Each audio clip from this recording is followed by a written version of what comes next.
நாய பண்ணிய அலுவலகத்துல 2 சிஸ்டம் வாங்கி போட காசு இல்லாம கஷ்டப்பட்டு தம்பி, நான் ஒரு உயர்ந்த நோக்கத்துக்காக இப்போ அரசியல் தொடங்கி அரசியல் பயணம் செஞ்சுட்டு இருக்கேன். உங்களை எதுக்குறது, இவர் எதுக்குறது, அது எதுக்குறது அப்படி இல்லை. மாசத்தின் சொன்னதுதான். வன்முறை மீது தீராத காதல் கொண்ட மன நோயாளிகள் அல்ல நாங்கள். எல்லாரையும் எதுக்கணுங்கிற ஒரு இது ஒரு மன நோயாளிகள். மரத்தை கட்டி பிடிச்சா மரத்துக்கு ஓட்டா இருக்கு.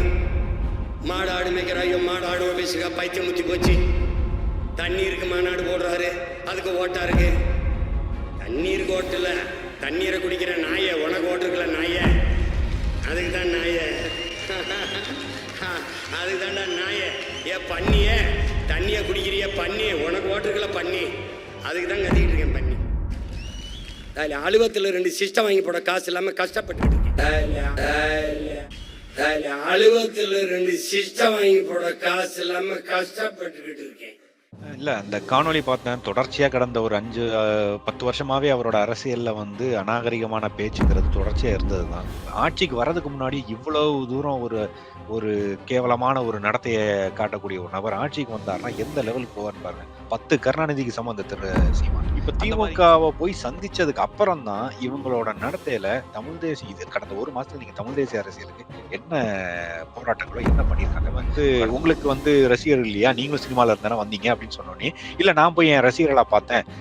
நீ என்ன நடிகர், நீ ஒரு ஃபெயில்டு டைரக்டர், உனக்கு எங்க ரசிகர் இருப்பான்? நான் தலைவரின் பிள்ளைங்கிறார். யாரோட பிள்ளையா இருக்க முடியும்? தலைவர் என்னைக்காவது ஜாதியில நின்று அரசியல் பண்ணியிருக்காரா? அவர் தேச விடுதலைக்காக நின்னவர். அவர் பேரை சொல்றதுக்கு இந்த சீமானுக்கு தகுதி இருக்கா?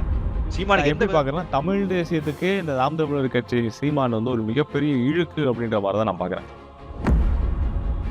என்னை எதிர்ப்பவன் எல்லாம் என் எதிரி கிடையாது. நான் யாரை எதிர்க்கிறனோ அவன் தான் என் எதிரி. எனக்கு நண்பனா இருக்க உனக்கு ஒரு தகுதியும் தேவையில்லை. ஆனால் எதிரியாக இருக்க உனக்கு நிறைய தகுதிகளை வளர்த்துக்கிட்டு வரணும். என்னோட நண்பனா இருக்கிறதுக்கு எந்த தகுதி வேண்டாம், ஆனா எதிரியா இருக்கிறதுக்கு தகுதி. எனக்கு எதிரியா இருக்கிறதுக்கு ஒரு தகுதி வேணும். அந்த டைலாக இவர் சொல்லக்கூடாது. ஆக்சுவலா விஜய் தான் அந்த மாதிரி ஒரு ஸ்டாண்ட் இருக்காரு. இவ்வளவு கடுமையா இவங்க கீழ்த்தனமான விமர்சனங்கள் இவ்வளவு பண்ணா கூட ஒரு ஃபார்மாலிட்டிக்கு கூட சீமானோட பேரையோ இந்த கட்சியோட பேரையோ இந்த இவங்க பண்ற இந்த தம்பிகளோட பேரையோ அவங்க குறிப்பிட்டதே கிடையாது. விஜய் கட்சி இவங்களை ஒரு ஆளாவே இவங்க கருதல. நீங்களாம் உங்களோட உன்ன பேசி என்னுடைய தரத்தை நான் தாழ்த்திக்க மாட்டேன்னு சொல்லிட்டு அவர் ரொம்ப பக்குவமான நிலைமையில இருக்கு. மக்களை இது வரைக்கும் கெட்ட வார்த்தை போட்டு பேசுனதுக்கு மக்கள் தகுந்த பதிலடி கொடுப்பாங்கன்னு தெரியும். இப்ப நாம எல்லாம் ஓட்டு போட்டுருக்கோம், நம்ம குடும்பத்துல இருந்து ஓட்டு போட்டிருக்கோம். இப்ப நான் என் குடும்பத்துல எல்லாம் முதல்ல சொல்லியாச்சு. இப்பெல்லாம் இந்த என்ன ஆனாலும் சரி, நாம் தமிழர் கட்சிக்கு வாக்கு செலுத்தி வாக்க வேஸ்ட் பண்ண வேண்டாம். விஜய் திமுக பயப்படக்கூடிய ஒரு சக்தியா இருக்கிறார். இவ்வளவு வேலைகளும் பண்ணி இவ்வளவு செலவுகள் பண்ணி அவங்க கைக்கூலிகளை செட்டப் பண்ணி இவ்வளவு பண்றாங்கன்னா விஜய் ஒரு பெரிய ஒரு எதிர்ப்பு சக்தியா பாக்குறாங்க. அப்போ திமுக போன்ற ஒரு பாசிச சக்திக்கு தமிழ்நாட்டுல இந்த மாதிரி ஒரு எதிர்ப்பு வளர்றத கண்டிப்பா தமிழ் தேசியர்கள் நம்ம ஆதரிக்கணும். தொடர்ந்து 24/7 சொல்லிட்டு விஜயவே திட்டிட்டு இருக்கிறத ஒரு வேலையா? ஏன் இப்படியே போயிட்டு இருந்தா மொத்த கட்சிக்காரங்க பைத்தியம் பிடிச்சி அலைவானுங்க ரோட்ல. விஜய் விஜய் விஜய் விஜய் விஜய்ன்ட்டு இப்பவுமே அப்படிதான் அலையிறாங்க. தொடர்ச்சியா இவங்களுக்கு தமிழ்நாடு பிரச்சனை எல்லாத்தையும் விட்டுட்டு திமுகவோட நிர்வாக கேட்ட எதை பத்தியும் கவலைப்படாம விஜயை மட்டுமே பிடிச்சி தொங்குறனாலதான் இந்த பிரச்சனைகள். இதுக்கு பேர் தமிழ் தேசம்னு வச்சிருக்காங்க பாருங்க. செருப்பாலே இதைத்தான் இதுல தமிழ் தேசம் சொல்லிட்டு தெரிஞ்சு வச்சுக்கலாம். அடி செருப்பாலே. நம்ம சீமான் அண்ணன் தொடர்ந்து எங்க பார்த்தாலும் ஊடகத்துல பேட்டி கொடுக்குறாரு. பேட்டி கொடுத்துட்டு தமிழ் தேசிய அரசியல பேசாம நமக்கான வெற்றி என்னன்றது இலக்க நோக்கி பயணிக்காம தொடர்ந்து விஜய் கட்சியினரையும் அவங்க இது பேசல. ஏதோ இவங்க திமுகவே நேர்ந்து விட்டு ஒரு கட்சி மாதிரியும், ஏதோ விஜய் கட்சிக்கு ஒரு பெரிய ஒரு வியூக வகுப்பாளர்களாம் இவங்க செயல்படுற மாதிரி தெரியுது. நீங்க இப்ப அண்மையில் நடந்த காணொலி நீங்க பாத்திருப்பீங்கன்னு நினைக்கிறேன். இப்ப அந்த காணொலி நம்ம இப்ப பாக்கலாம்.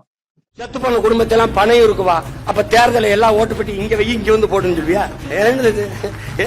என்னது இது? பண்ணையாரு கூட பஞ்சாயத்துக்கு வருவாரு. பனையூர் பஞ்சாயத்து என் வீட்டுலதான் ஆலமரத்துக்கே வரமாட்டேன். ஆலமரத்துக்கே வரமாட்டேன். வீட்டுலதான் பஞ்சாயத்து. நாட்டாமையை தாண்டிய நாட்டாமையா இருக்கு. நான் கேள்வி எழுப்புற கேள்வியில் நியாயம் இருக்கல. அதை விஜய் அவர்களை எதிர்க்கிறதுனா என்னன்னே தெரியல அவங்களுக்கு. நாங்க சில கேள்விகளை முன் வச்சு அம்பிடுதான். தட்சாலி வரானார் சில கேள்விகளை முன் வச்சான். அதுக்கு பதில் தெரிந்தா சொல்லணும், என்ன போகணும். எங்களை விமர்சிக்கிற, எங்களை எதிர்க்கிற அவ்வளவு பெரிய ஆள் கிடையாது. என்னை எதிர்ப்பவன் எல்லாம் என் எதிரி கிடையாது. நான் யாரை எதிர்க்கிறனோ அவன் தான் என் எதிரி. இது கேள்வி. ஒரு வாத்தியாரு கேள்வி கேட்டா, சார் என்ன சார் நீங்க விமர்சிக்கிறீங்க? கேள்வி கேட்டா பதில் சொல்லியா? இந்த களத்துக்கு வந்தா கேள்வி. இப்ப என்னை விட இந்த அயோக்கிய பயிலுக வாடகை வாய்கள் எல்லாம் நான் என்ன பண்ணிட்டேன்னு எல்லாரும் திட்டிட்டு இருக்கேன். நீ என்னடா அயோக்கிய பயில, என்னடா திட்டுற என்ன? அப்பதான் உன் வட்டியில சோறு பத்தியா என்னை பேசித்தாண்டா பிச்சை சாப்பிட்டு இருக்க பரதேசி. இத புரிஞ்சுக்க. நான் வெல்லாமலே பல குடும்பங்களை உங்களை வாழ வச்சுக்கிட்டு இருக்கேன்.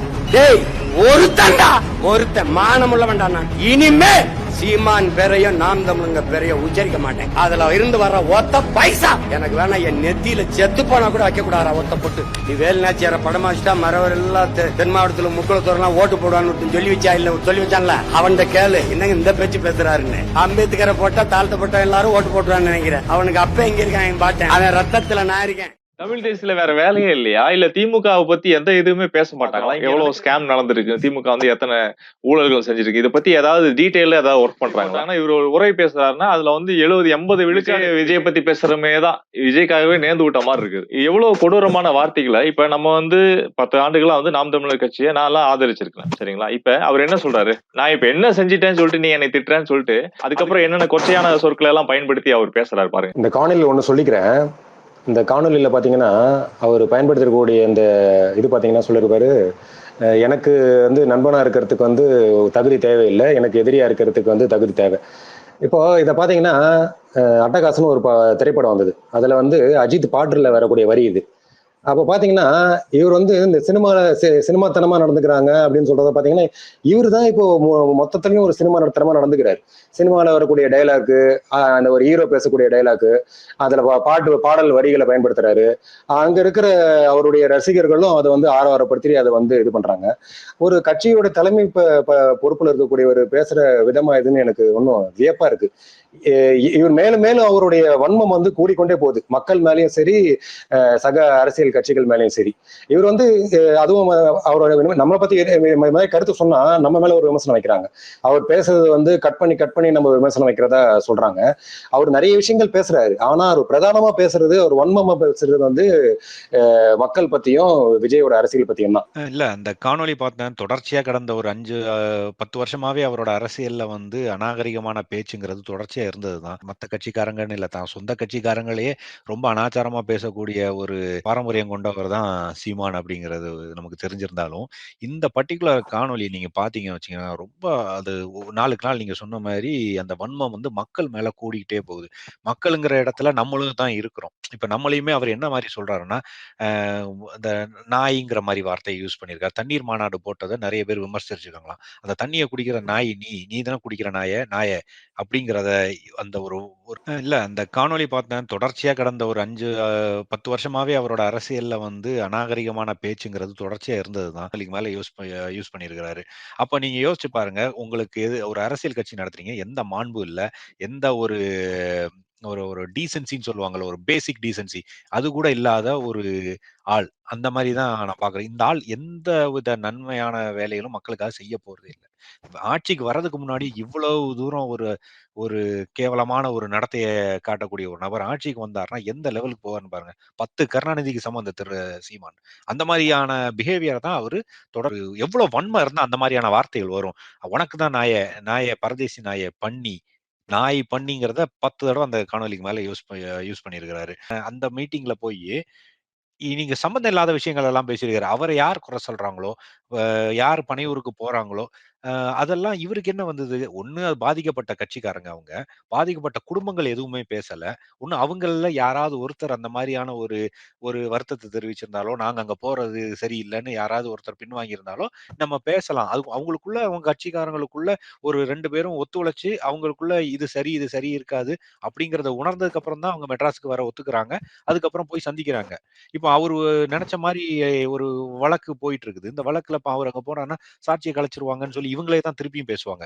நீ எப்படி பண்ணாலும் அவங்க மேல ஒரு குற்றச்சாட்ட வைக்கிறதுக்கும், அவதூற பரப்புறதுக்கும் இவங்க அரசியல் பண்ணிக்கிட்டே இருந்தாங்கன்னா, விஜய் கட்சிக்காரங்க என்னதான் பண்ண முடியும்? நம்ம விஜய் கட்சிக்காரங்களுக்கு ஆதரவுலாம் கிடையாது. பட் ஆனா இருக்கிற எதார்த்தம் நடைமுறை என்ன அப்படிங்கிற இதுல இருந்து சொன்னோம் அப்படின்னா, விஜயால அங்க போக முடியாது. போனா அந்த மாரி அவங்க சொன்ன மாரி இந்த குறுக்கு தெரு அங்கக்குள்ளாம் எவ்வளவு பேர் கூடுவாங்க? என்ன மாரியான அசம்பாவிதம் நடக்கும் அப்படிங்கிறதும் தெரியாது. 2வது இவங்க சொன்ன மாரி ஒரு வழக்கு நிலுவையில இருக்கும்போது இவங்க போய் சாட்சிய கலைச்சுருவான்னு, இவனே பொய் பரப்புரை பண்ணுவான். இவனுக்கு தான் ஆமா. மொத்த மீடியா ஹவுஸுமே விஜய்க்கு எதிரா தானே கடந்த 1 வருஷமா. அதுவும் இப்ப ரெட்ஃபிளிக்ஸ்ல ஒரு நியூஸும் பார்த்தேன். கேரளாவெல்லாம் டார்கெட் பண்ணி விஜய் ரசிகர்கள் எல்லாரும் எங்கெங்க இருக்காங்களோ, எல்லாரையுமே வந்து எல்லார்ட்டயும் இந்த மாரியான ஃபால்ஸ் நியூஸ் ப்ரமோட் பண்ற ஒரு வேலைய பண்ணிட்டு இருக்காங்க. பர்ட்டிகுலரா இந்த மீட்டிங்ல இத விட இன்னும் மோசமா நெறைய விஷயங்கள் பேசியிருக்காங்க. நீங்க அந்த வீடியோவ எடுத்து பார்த்தீங்கன்னு வச்சுக்கோங்களேன். அவ்ளோ கேவலமா மக்கள திட்டிட்டு, இதே மக்கள சந்திக்கிறதுக்கு எந்த மூஞ்சிய வச்சுட்டு இந்த சீமான் கும்பல் அரசியல நோக்கி வரப்போகுது? எனக்கு இருக்கு. இது என்ன மாரியான மாண்புங்க? இது என்ன மாரியான ஒரு தலைவர் பேசக்கூடிய பேச்சு? எந்த அரசியல் கட்சிக்காரங்க இந்த மாரி பேசியிருக்காங்க? இந்த மாரியான பேசுற இந்த இந்த இந்த தொனி பேச்சாளர்கள்லாம் எங்க இருந்து உருவாகுறாங்கன்னு பாருங்க. இவங்களோட ப்ரீடிங் கிரவுண்டே திராவிடம் தானே. அந்த ஆமா. திராவிடம், திமுக அந்த கட்சிகள் இடையில இருந்து திராவிடம். அந்த அங்கேருந்து வரைக்கும் சாக்கடைக்குள்ள ஊறி வளர்ந்த சீமான் இன்னைக்கு தன்னோட முழு சுயரூபத்த காட்டாருன்னா, இதுதான் என் நேச்சர் இதுதான். நான் இப்படிதான் வளர்ந்தேன். என்னோட இந்த நேச்சர்ல இருந்து நான் மாற மாட்டேன். சொல்லுங்க, இல்ல சொல்லுங்க. இந்த கல்ச்சர் வந்து அப்படியே அவரை அவர் வந்து பார்த்துட்டு இருக்கிற அவருடைய ரசிகர் கும்பலுக்கும் இது அப்படியே டிரான்ஸ்ஃபார்ம் ஆகுது. அவங்களும் இது இந்த மாதிரி பேசுறது பெருமையா நினைக்கிறாங்க.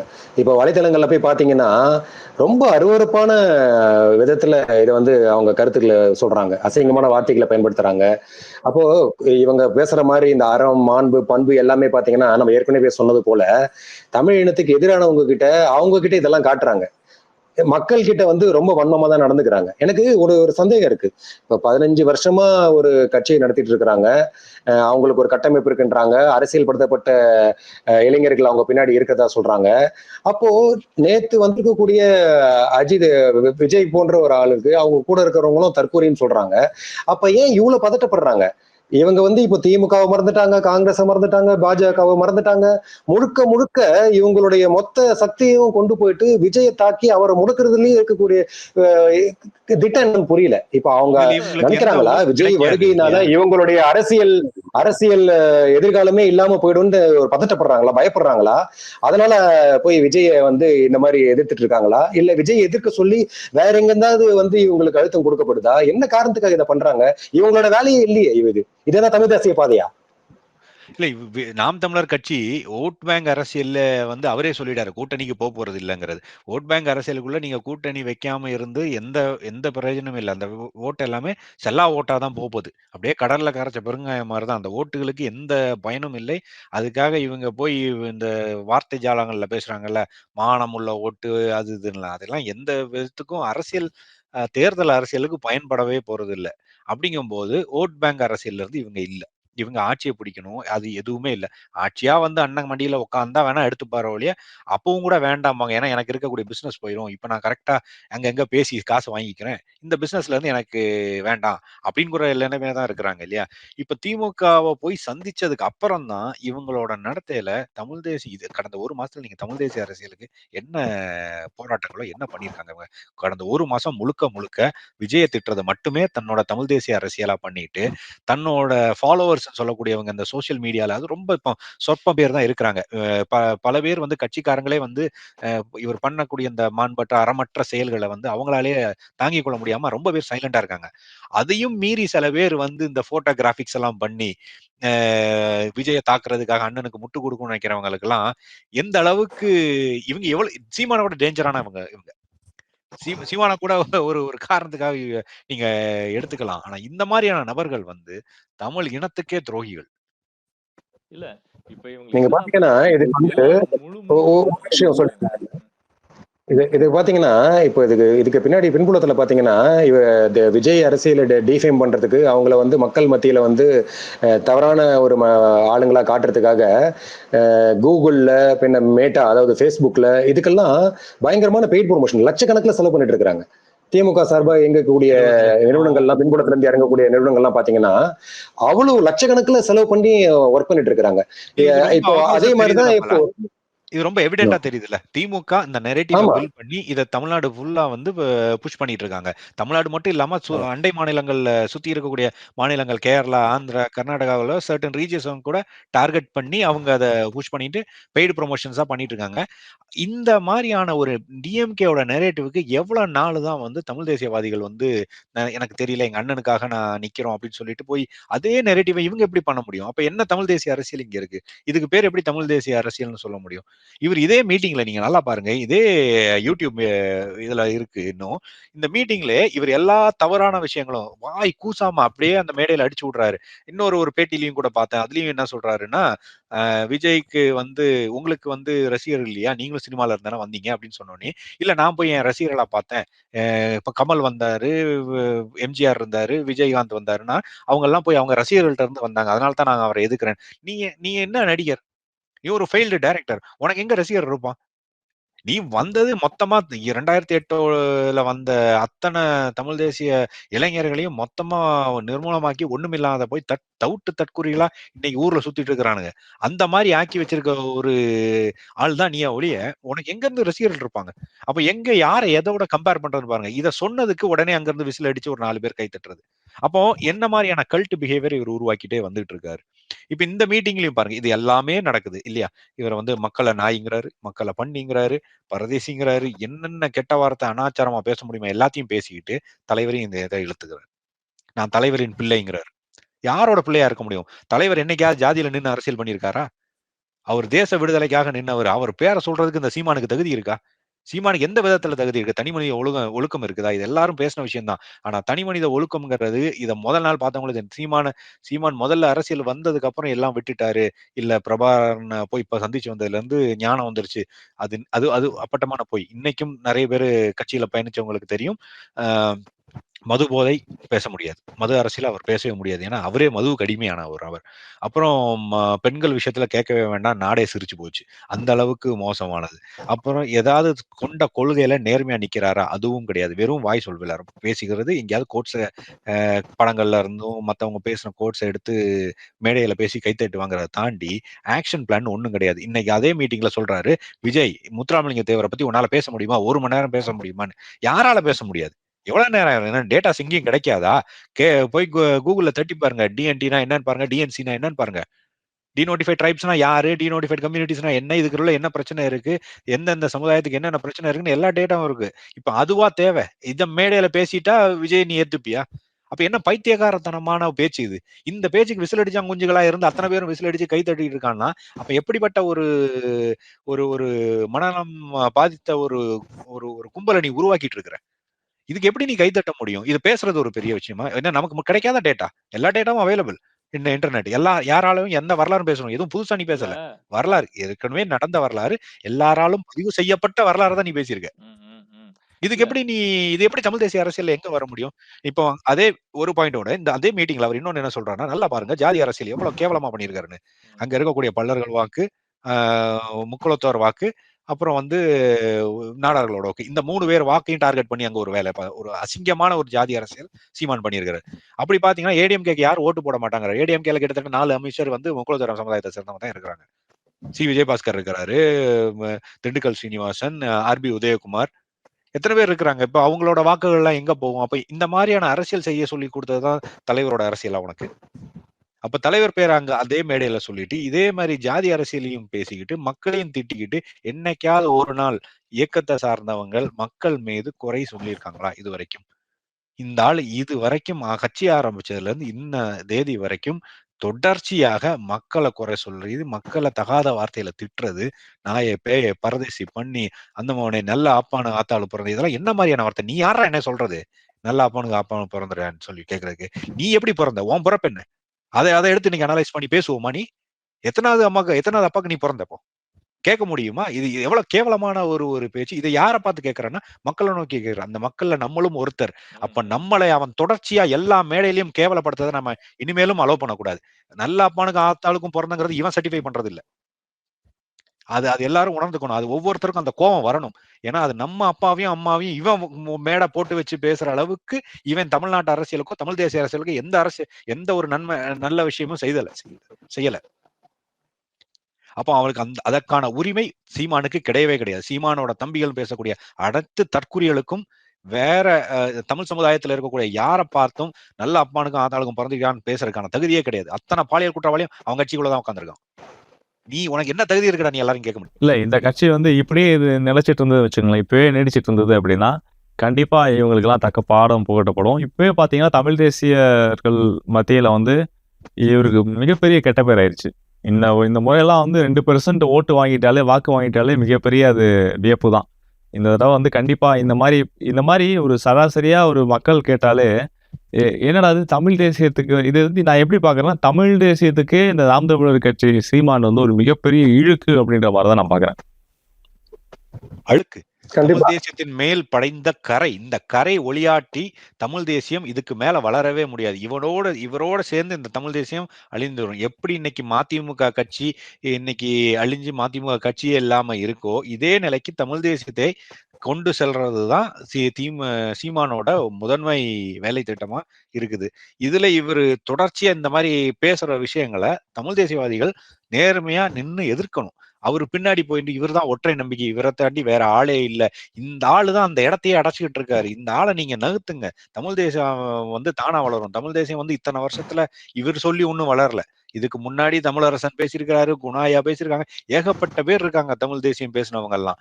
இவங்களெல்லாம் மீறி ஒரு அசிங்கமான ஒரு அனாச்சாரமா பேசக்கூடிய ஒரு நபர் அதுக்கான கிளைம் எடுக்கிறத நம்ம அலோவ் கண்டிப்பா பண்ணவே முடியாது. இல்ல திமுகவே இதுல பேசாத போது இவர் எதுக்கு இவ்வளவு கூவிட்டு இருக்கிறாங்கன்னு எனக்கு புரியல. நீங்க நல்லா கவனிச்சீங்களா? தொடர்ந்து இவங்களோட அல்லக்கைங்களோட சேனல் எல்லாம் பாத்தீங்கன்னா தொடர்ந்து இதேதான், முழுதுனைக்கும் விஜய் எதிர்ப்பு தான். இப்ப எனக்கு ஒண்ணு புரியல. இப்ப அவரே கட்சி ஆரம்பிச்சு அவரோட கட்சி அவர் என்ன செய்யணும்னு அவர் முடிவு எடுக்கிறாங்க. அவங்க இவ பொறுமையா இருக்கிறாங்க. அவங்க ஒரு வழியில போறாங்க. நீதிமன்றத்துல கேஸ் கொடுத்திருக்கிறாங்க. இப்ப இவர் யாரு போய் கத்திக்கிட்டு நீ என்ன பண்ணியா, அது பண்ணியா, இங்க போனியா, அங்க போனியான்னு சொல்லிட்டு என்ன இதெல்லாம்? இல்ல இந்த சிக்கல் எப்படி இருக்குன்னா, இது வந்து ஒரு ப்ரொலாங்டு சைலன்ஸ். இப்போ விஜய் கட்சியில இருந்தும் ப்ரொலாங் சைலன்ஸ். இப்போ இவர் சொல்லியிருக்காரு பாத்தீங்களா, அந்த மேடை பேச்சுல வந்து எனக்கு எதிரியா இருக்கிறதுக்கு ஒரு தகுதி வேணும். அந்த டயலாக்கை இவர் சொல்லக்கூடாது ஆக்சுவலா. இப்ப பாத்தீங்கன்னா விஜய் தான் அந்த மாதிரி ஒரு ஸ்டாண்ட் இருக்காரு. இவ்வளவு கடுமையா இவங்க வந்து கீழ்த்தனமான விமர்சனங்கள் இவ்வளவு பண்ணா கூட ஒரு ஃபார்மாலிட்டிக்கு கூட சீமானோட பேரையோ இந்த கட்சியோட பேரையோ இந்த இவங்க பண்ற இந்த தம்பிகளோட பேரையோ அவங்க குறிப்பிட்டதே கிடையாது. அப்போ இவங்க வந்து விஜய் கட்சி வந்து இவங்களை ஒரு ஆளாவே இவங்க கருதல. நீ எல்லாம் உங்களோட உன்ன பேசி என்னுடைய தரத்தை நான் தாழ்த்திக்க மாட்டேன்னு சொல்லிட்டு அவர் ரொம்ப பக்குவமான நிலைமையில இருக்கிறாரு. எனக்கு ரொம்ப ஆச்சரியமா இருந்தது. நீ எல்லாம் ஒரு ஆளா, நான் உன்னை நீ பேசுறதுக்கு, அதாவது மலையை பார்த்து நாய் குலைக்குதுன்ற மாதிரி அவர் விஜய் போயிட்டு இருக்காரு. ஆனா இவங்க தான் தொடர்ச்சியா அவர் மேல கல்லெடுத்து தடிச்சிட்டு இருக்கிறாங்க. ஆனா எனக்கு என்ன தோணுதுன்னா, அதான் எனக்கு என்ன தோணுதுன்னா விஜயும் இப்ப இந்த சம்பவத்துக்கு அப்புறமா கம்ப்ளீட்ல ஷட் டவுன் ஆன மாதிரி அவங்க தரப்புல இருந்தும் யாரும் பேச மாட்டேன்றாங்க. வெறும் இப்போ கொஞ்சம் கொஞ்சமா யூடியூப்ல அவங்க சில காணொலிகளை பார்க்க முடியுது. ஆனா விஜய் இன்னும் கொஞ்சம் வெளியே வரணும், ஆக்டிவா வரணும். ஏன்னா இப்போ மக்களுக்கு நல்லா தெரியும் விஜய் மேல மக்கள் வந்து தவறு இருக்கிறதா மக்கள் உணரல. இது வந்து அரசாங்கத்துடைய ஃபெயிலியர் என்ற மாதிரி தான் மக்கள் பாக்குறாங்க. அப்போ அவர் வந்து எந்தவித கில்ட்டி ஃபீலிங்கும் இல்லாம அவர் வந்து மக்களை சந்திக்கணும். மக்களோட அடுத்து வரக்கூடிய பிரச்சனைகளை வந்து அவர் குரல் கொடுக்க ஆரம்பிக்கணும். இதுலயே முடங்கி போயிட்டா அப்போ வந்து எதிர்கட்சிகளும் அந்த திமுக கைக்குடிகளும் என்ன நினைச்சாங்களோ அதை சாதிச்ச மாதிரி ஆயிடும்.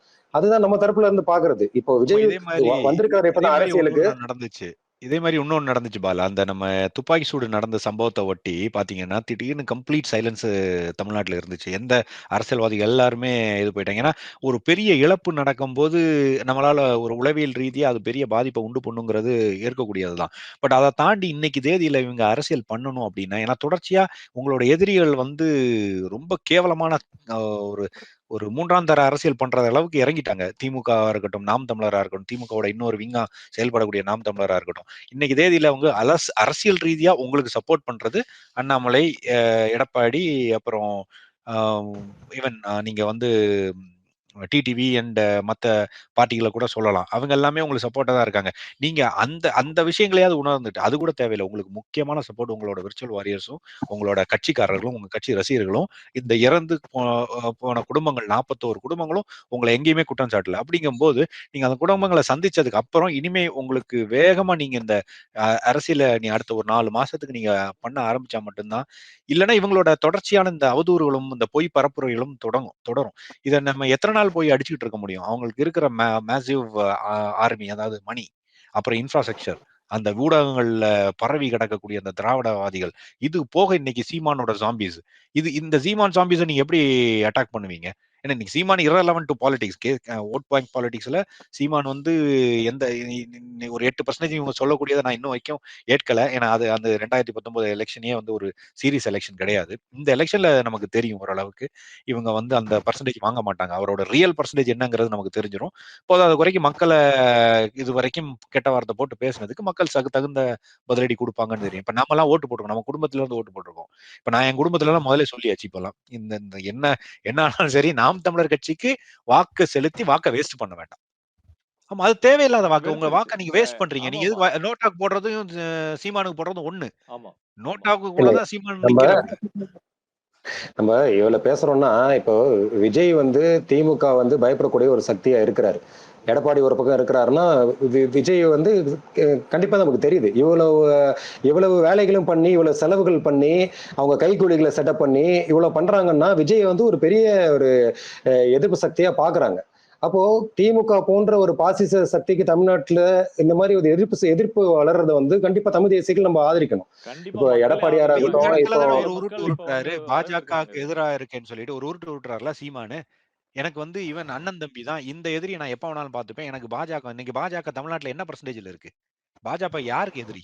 தமிழ்நாட்டுல பாஜகவால அரசாங்கம் ஓட் பேங்க் பாலிடிக்ஸ்ல எதுவுமே செய்ய முடியாதுன்னு சொல்லி அவனே நகர்ந்துட்டான். ஆனாலும் இவங்க தேவையில்லாம திருப்பி இங்க பாஜக உள்ள பூந்துருங்கிற நெரேட்டிவ், டிஎம்கே பில் பண்ண நெரேட்டிவ், அதை திருப்பி தூக்கிட்டு இன்னைக்கு வர்றது யாரு? சீமான். அப்ப சீமானோட அரசியல் எங்க திமுகவோட நோக்கி மொழியில போயிட்டு இருக்கு பேசுறாங்க. பாருங்க. ஆமா, திமுக திமுக தானே மொழியில பேச பேசுறாங்க. ஆரம்பிச்சிட்டாங்க. அதேதான். இதுல திமுக அதுக்கு அந்த மாதிரி பேசுறது, அதை எதிர்த்து பேசுறவங்கள கேவலமா திட்டுறது திராவிடத்தோட பாணியில போயிட்டாங்க. பாலா, உங்களுக்கு தொடக்கத்துல அவர் பேசுனது தெரியும்னு நினைக்கிறேன். விஜய் எதிர்க்கிறதெல்லாம் எனக்கு ஒரு வேலையா? அதெல்லாம் வந்து என்ன சொன்னாரு? அது ஆமா, அதெல்லாம் ஒரு பொழப்பா? ஒரு வீடியோ வந்து அதெல்லாம் வந்து நாங்க ஒண்ணும் மனநோயாளிகள் கிடையாதுன்னு சொல்லியிருப்பாரு. அதாவது அவரை எதிர்க்கிறதெல்லாம் என் வேலை கிடையாது. நான் என்ன மனநோயாளியா? அப்படின்னு சொல்லி அவர் அப்படியே சொல்லிட்டு, இப்ப பார்த்தீங்கன்னா, தொடர்ந்து 24/7 சொல்லிட்டு விஜயவே திட்டிட்டு இருக்கிறது ஒரு வேலையா? ஏங்க இப்படியே போயிட்டு இருந்தா மொத்த கட்சிக்காரனும் பைத்தியம் புடிச்சு அலைவானுங்க ரோட்ல. விஜய், விஜய், விஜய், விஜய், விஜய்ன்ட்டு. இப்பவுமே அப்படிதான் அலையறாங்க. அவங்களோட கிரியேட்டிவிட்டி எங்க போயிருக்குன்னு பாருங்க. எவ்வளவு தரம் தாழ்ந்து போயிருக்குன்னு பாருங்க. இப்ப விஜய சுத்தி உட்கார்ந்து எல்லாரும் உட்கார்ந்து அழுற மாதிரி இதெல்லாம் ஏஐட்ட கேட்டு வாங்கி இது ஒரு பொழப்பா இது? நீங்க ஒண்ணு கவனிச்சு பாத்தீங்களா? இப்போ வந்து அவங்க வந்து விஜயை எதிர்த்து இந்த தேர்தல்ல வெற்றி பெற முடியாது. அப்போ தேர்தல்ல வெற்றி பெறணும்ன்றது அவங்க குறிக்கோளே கிடையாது. கண்டிப்பா இதை வந்து கிடையாது. நம்பிக்கிட்டு கை காசெல்லாம் போட்டு உண்மையான உணர்வாளர்கள் வந்து இந்த தேர்தல் வேலை செஞ்சுக்கிட்டு போஸ்டர் ஒட்டிக்கிட்டு நிக்கிறாங்க பாத்தீங்களா?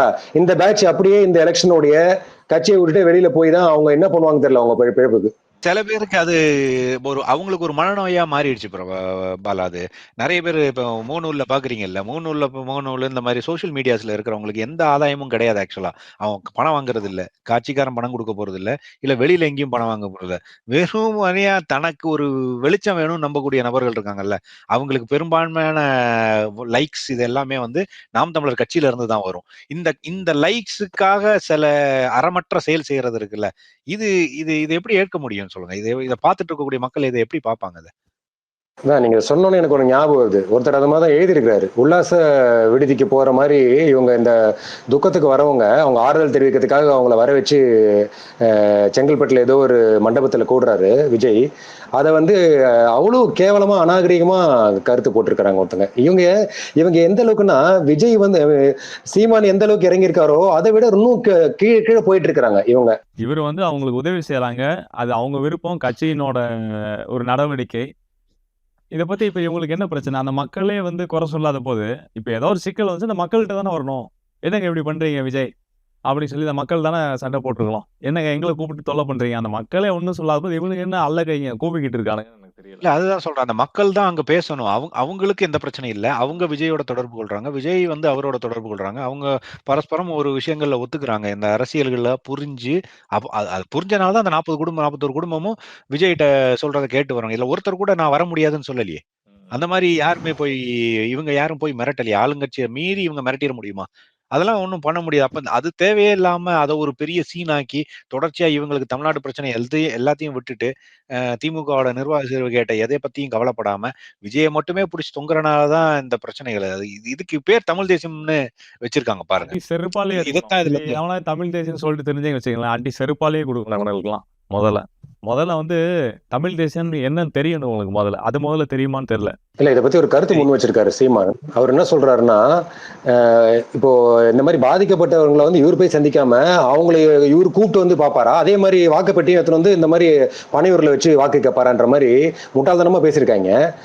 இது வந்து இவங்க விஜய் தரப்புல வந்து சொல்லிருக்கிற செய்தினா பாத்தீங்கன்னா, இவங்க ஒரு பலமுறை முயற்சி பண்ணிருக்கிறாங்க. அங்க இருக்கக்கூடிய கரூர்ல இருக்கக்கூடிய மண்டபத்தை எடுத்துட்டு அங்க மக்களை சந்திக்கலாம் அப்படின்லாம் பலமுறை முயற்சி பண்ணிருக்காங்க. ஆனா அங்க இருக்கக்கூடிய அரசியல் கட்சிகள், குறிப்பா செந்தில் பாலாஜி வந்து எந்தவித மண்டபங்களும் விஜய்க்கு கொடுக்கூடாதுன்னு சொல்லி மிரட்டல் விடுத்து யாரையுமே இவங்களை எந்த நிகழ்வு நடத்த முடியாத அளவுக்கு கெடுபிடி கொடுத்துருக்காங்க. இவங்க முயற்சி பண்ணி ஆமா மிரட்டல் பண்ணிருக்காங்க. காலையில அட்வான்ஸ் வாங்குறாங்களா, சாயங்காலம் வந்து அட்வான்ஸ் திருப்பி கொடுக்குறாங்க. இல்ல நாங்க இங்க இயங்க முடியாது, எங்களை வந்து மிரட்டுறாங்க, நீங்க வேற ஏதாவது வழி பாருங்க. இதெல்லாமே அவங்க முயற்சி பண்ணிட்டு, இத்தனை காலம் முயற்சி பண்ணிட்டு, ஒரு பக்கம் அரசாங்கம் ஏதாவது சூழ்ச்சி பண்ணிட போறாங்கன்னு ஒரு பயத்துல இருக்கிறாங்க.